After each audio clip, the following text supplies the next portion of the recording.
Bismillah ar-Rahman ar-Rahim. In the name of Allah, the Compassionate, the Most Merciful, all of our viewers out there, Assalamu alaikum wa rahmatullahi wa barakatuhu. May the peace and blessings of Allah be upon all of you out there, and thank you for joining us again in the rational, the intersection of faith and reason with our beloved guest here, Dr. Sh.Yassir Sheikh Idris. Dr. Ja'far, we are speaking about jihad, an indeed important topic because of how much controversy there is about this topic out there and how it's being misused and wrongly introduced about Islam and Muslims generally speaking. And we stopped at a point where we were talking about when do we resort to jihad or to war, and you mentioned the first condition and you said when all peaceful means are exhausted.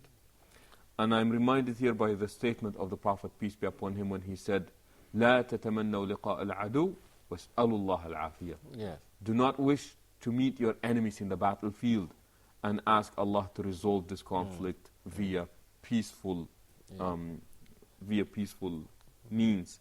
Of what you see nowadays, generally speaking, of all the wars that are taking place, do you feel that this aspect is really fulfilled? Do people really seek that? Before that, I think that we said that the main justification for war is to stop aggression. And then we said what you have just been saying, that even in this case, you don't resort to war immediately once an act of aggression is committed. You try to solve the problem peacefully. You exhaust all peaceful means. And then if there is no other means except to go to war, then you go to war. Okay. And what about contemporary times? Do you feel that is being fulfilled, that condition out there? Do we really go out there and seek every Who are possible? we? We are now, Muslims are very weak people. War is being waged against them. They cannot even defend themselves now. That's why I wonder when people talk now in contemporary times about the danger of jihad or whether the war was whether Islam is spread by the sword or by the mouth or because Muslims are weak. Their lands have been colonized, their wealth has been looted. They are trying to imitate the West. There is no jihad now. There is no. Of course, some groups of Muslims, just like the Al-Qaeda or so, these are the people who are accused of. These are the exception. These are the people who are accused of waging jihad.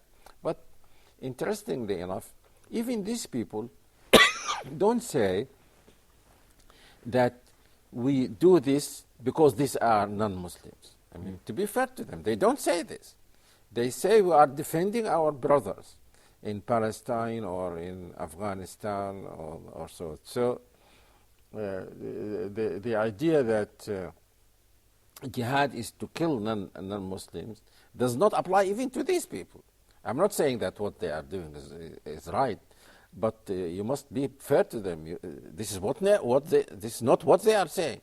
They are saying because Muslims have been wrong has been done to Muslims, and we think that this is the only way to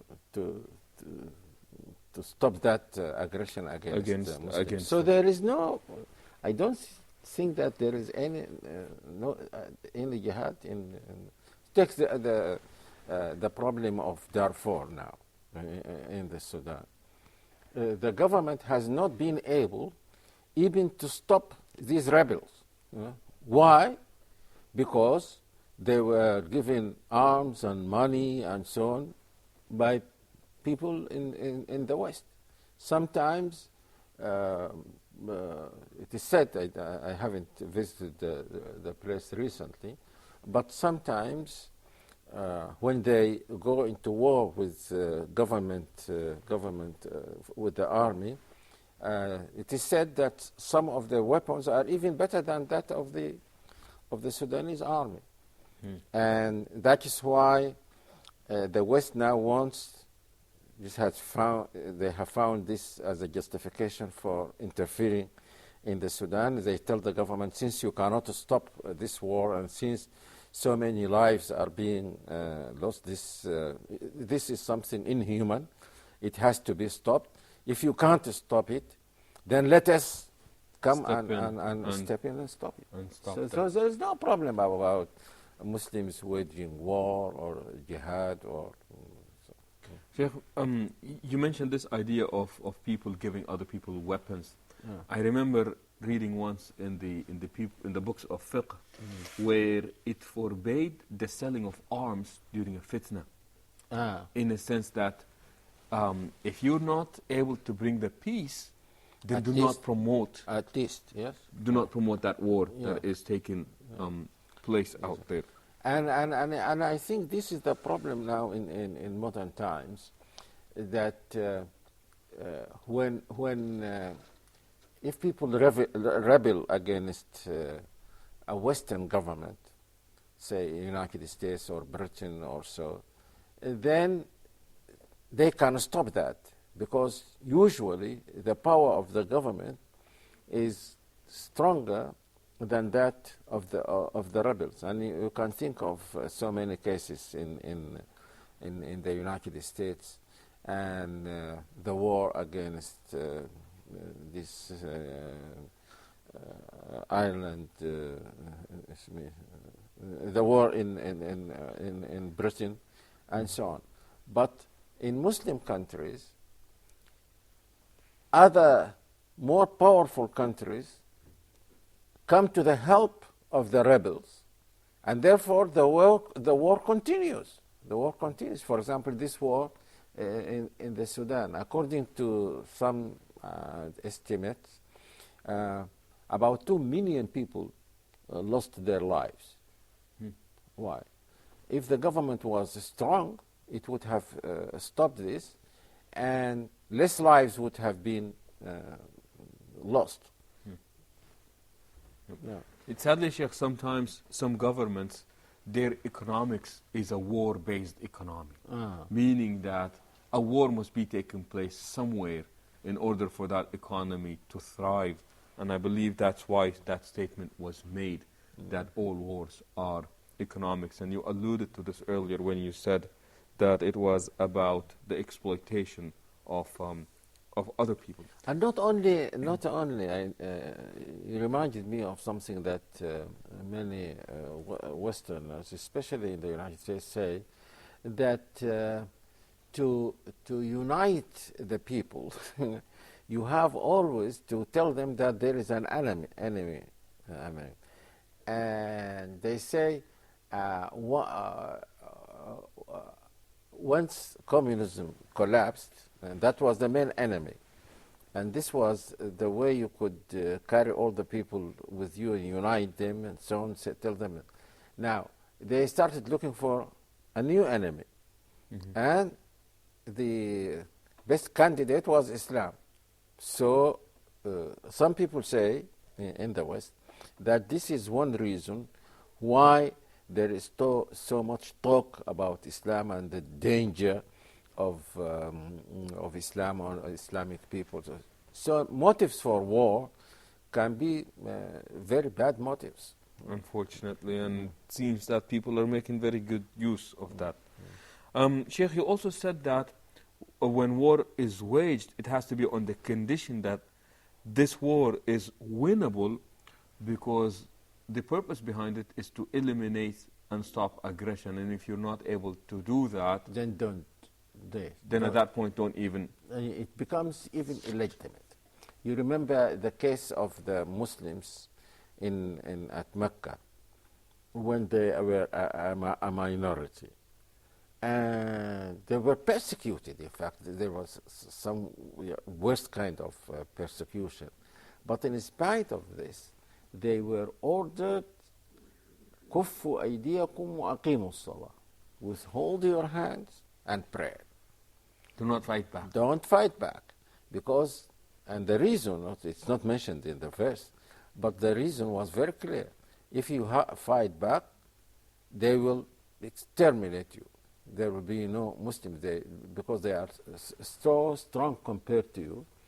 And so don't fight, because this will give them a good justification for fighting you and killing you. So don't.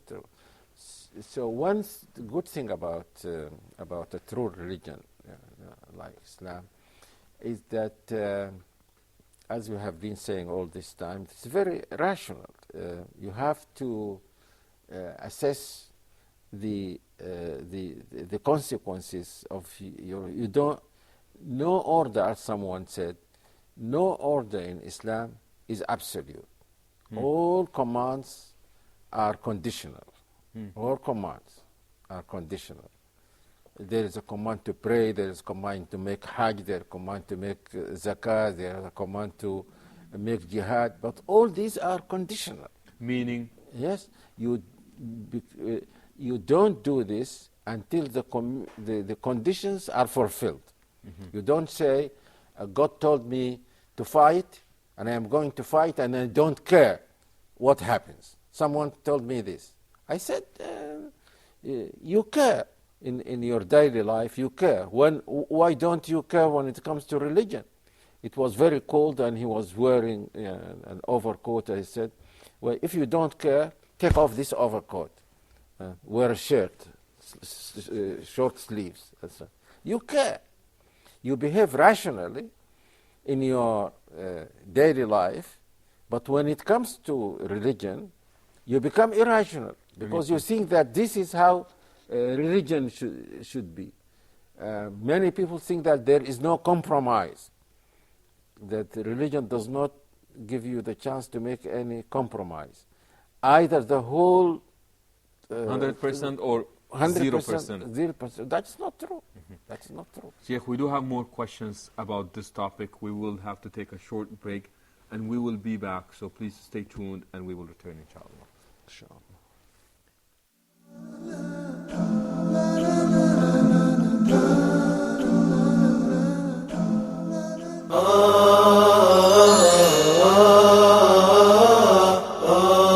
Why righteous companions? It is Islam that given us the sense of dignity. I love all of them in a way that you cannot imagine. That Umar ibn al-Khattab radiallahu anhu would say something and the Quran would come down matching what he said.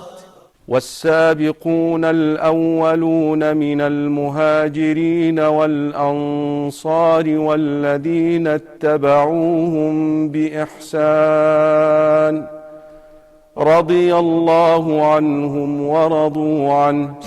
Just compare what you did for Islam with just one of them.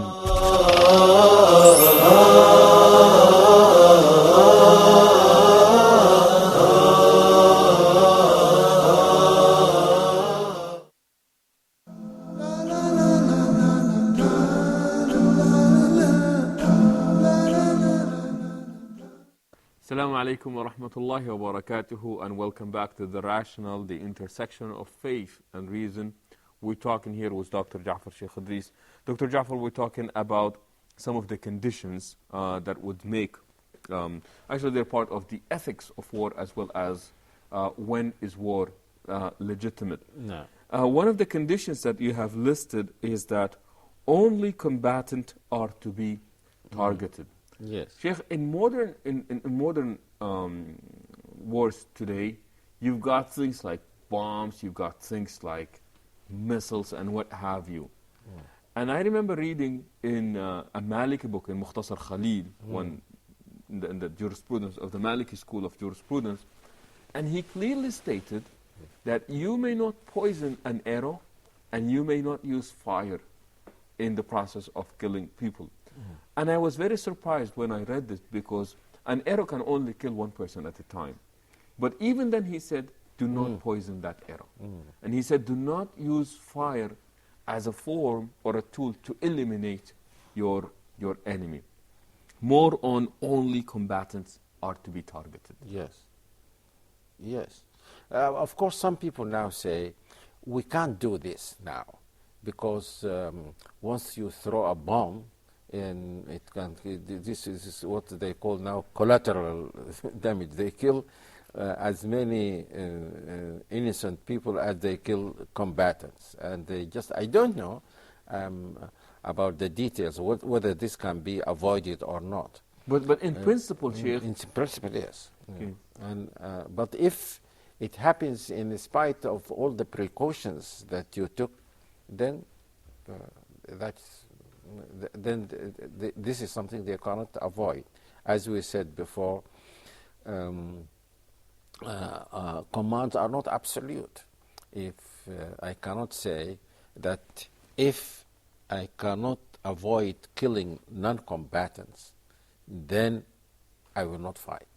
You don't say this. You do your best to avoid killing combatants. You do your best to abide by the orders and the prohibitions. But if circumstances do not allow you to do this, then you will be forgiven. Sheikh, what about this idea that because they've killed innocent people from amongst us, we're going to retaliate by killing innocent people from amongst them? No, you don't do this. And people quote the Quran, al-aynu bil-ayni, an eye for an eye. No, you don't kill innocent people, because if someone commits an act of, say, fornication against Muslim women, you don't go and do the same to their women, because if something is an evil in itself, then it is an evil. It can't be.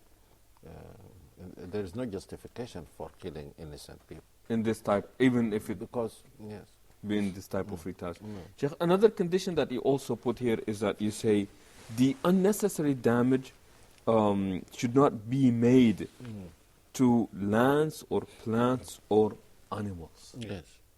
Almost like you're saying that even in war, respect the ecology of that place. Yeah, because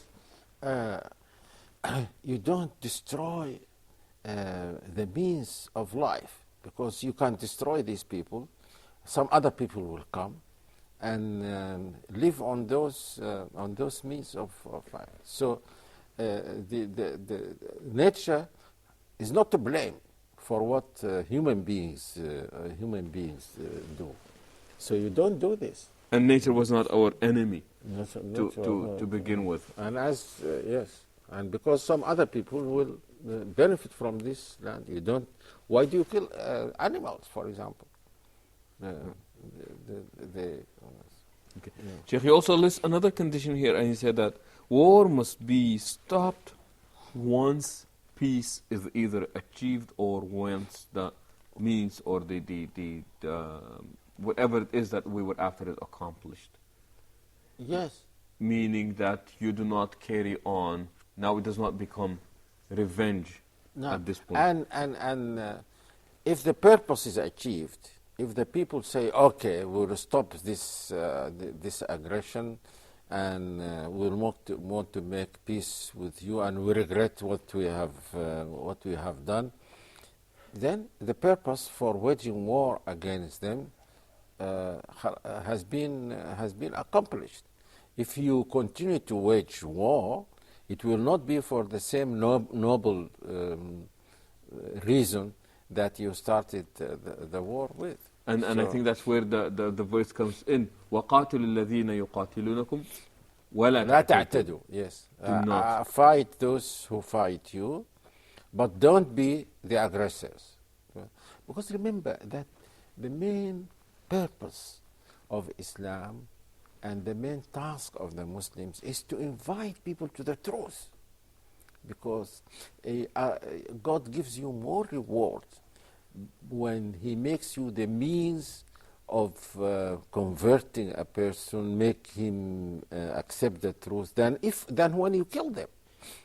You have more reward by inviting them to the truth than by killing them. Killing cannot at all be an end in itself. Mm-hmm. Killing is always something, yes, you can say evil or bad, that you have to resort to. because there is no other means, if there are no other means of stopping the evil that these people are doing. And war is justified because of the fact that not all people are just. Some of people become arrogant when they have power. They want to take other people's land or wealth or so. So they have to be stopped. And in fact, war saves life.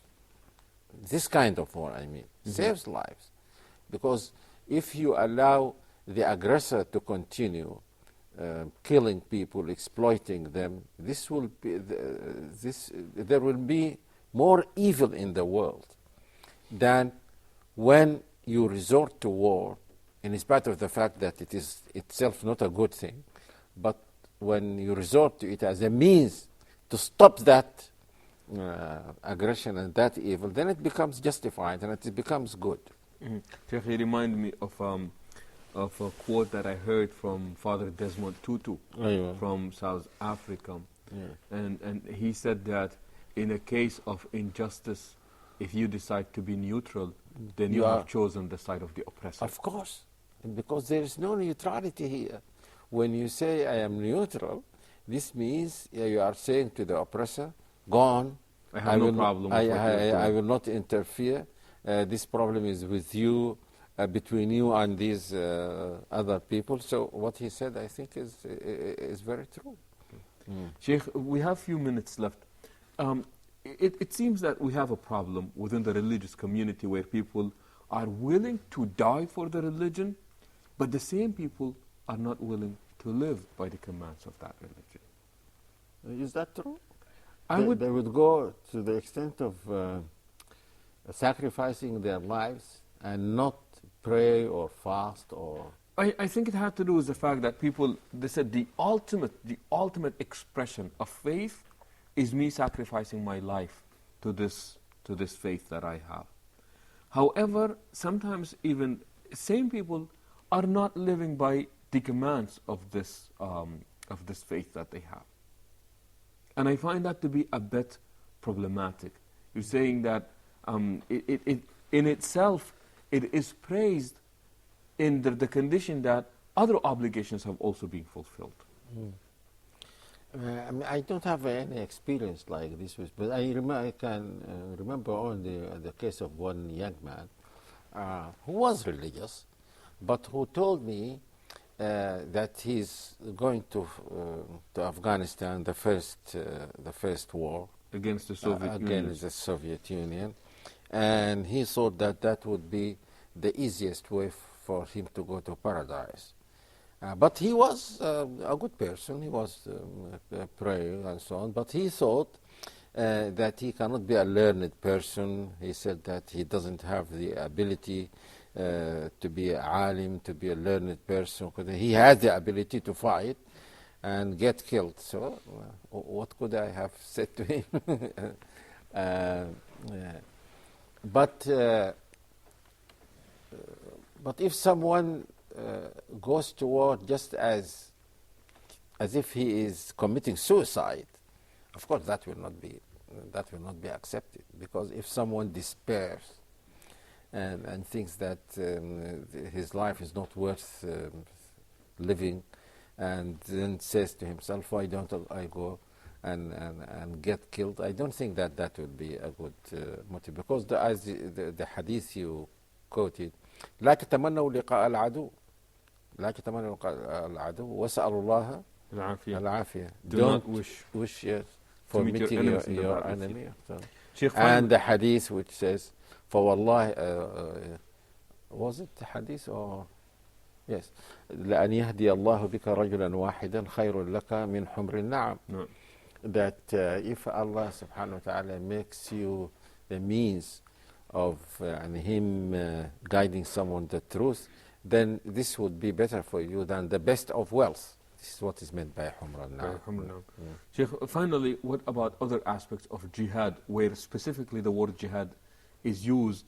It said that once a young man was about to go to the battlefield, And the Prophet ﷺ asked, are your parents alive? And he said yes, and he said, فَفِيهِمَا فَجَاهِدْ. So commit yourself, let that be your jihad. In other words, fulfilling your societal obligations to... Yes, because it is not the case that everyone is ordered to go and fight in whenever there is war. It depends on the kind of war, the ability of Muslims to stop that aggression. If a few Muslims can do that, then it does not become obligatory on other people to do the same. Even I remember that with this war of Afghanistan, the first war, some people came to one of the sheikhs, I think it was Sheikh bin Baz, and said that this war has become, in the Islamic expression, fard ayn, that it has become obligatory on every individual. He said, no. It is better that some people stay and teach people Islam and so on, so long as the Afghans themselves are saying that we don't need more human beings, we need more money, we need weapons, we need people who are trained and so on. But if everyone comes, there will be a liability on, a burden on them instead of helping them. Yes. Sheikh Ja'far, your message was loud and clear. Jihad is to eliminate oppression regardless of who the oppressed are and who the oppressors are. Such a beautiful, noble concept that unfortunately is either misrepresented by some Muslims or by the media out there. On behalf of our viewers, we say Jazakallah khair. Thank you very much for being with us. And thank you also for being with us. Until we meet next time, we say so long and Assalamu alaikum wa rahmatullahi wa barakatuh.